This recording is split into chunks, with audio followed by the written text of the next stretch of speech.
Birmingham میں صاحبزادہ حق خطیب بادشاہ سرکار کی زیر صدارت شہدائے کربلا کانفرنس منعقد ہوئی، جس میں علماء، مشائخ، ثناخواہ حضرات سمیت سینکڑوں افراد نے شرکت کی۔ خاور راجہ کی یہ رپورٹ دیکھیے۔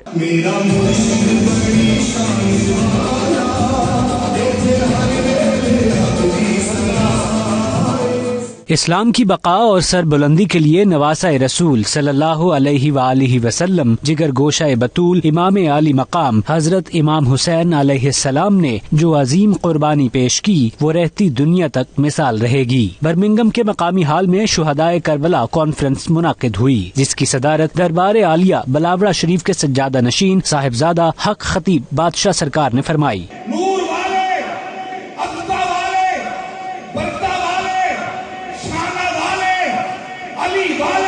روحانی محفل میں نقابت کے فرائض صاحبزادہ حامد علی سعیدی نے سر انجام دیے۔ اس موقع پر نعت خواں حضرات نے بارگاہ رسالت صلی اللہ علیہ وآلہ وسلم میں عقیدت کے پھول نچھاور کر کے سننے والوں پر وجد طاری کر دیا۔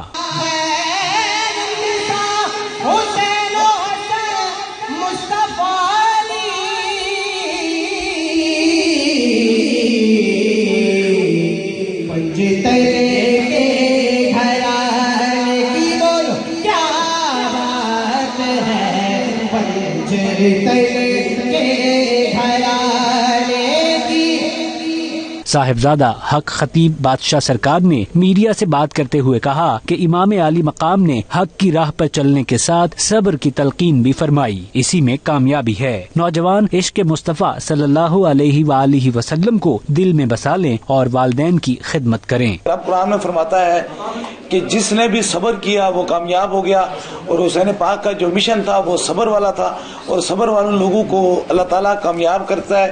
یہ حسین پاک کی سنت کو زندہ رکھتے ہوئے صبر والے جو لوگ ہیں ان کو، صبر کے لوگوں کو، مسلمانوں کو تبلیغ دیے، چاہے ظلم کی کتنی بڑی بھی دیوار ہو، اللہ صبر کے سامنے اسے گرا دیتا ہے۔ آج سے خوف خدا اور عشق مصطفیٰ جب اپنے سینوں میں رکھیں گے، زندگی کا کوئی اعتبار نہیں، کوئی بوڑھا اور جوان ہو کے کسی کو پتہ نہیں میں کب اس دنیا سے چلا جاؤں گا۔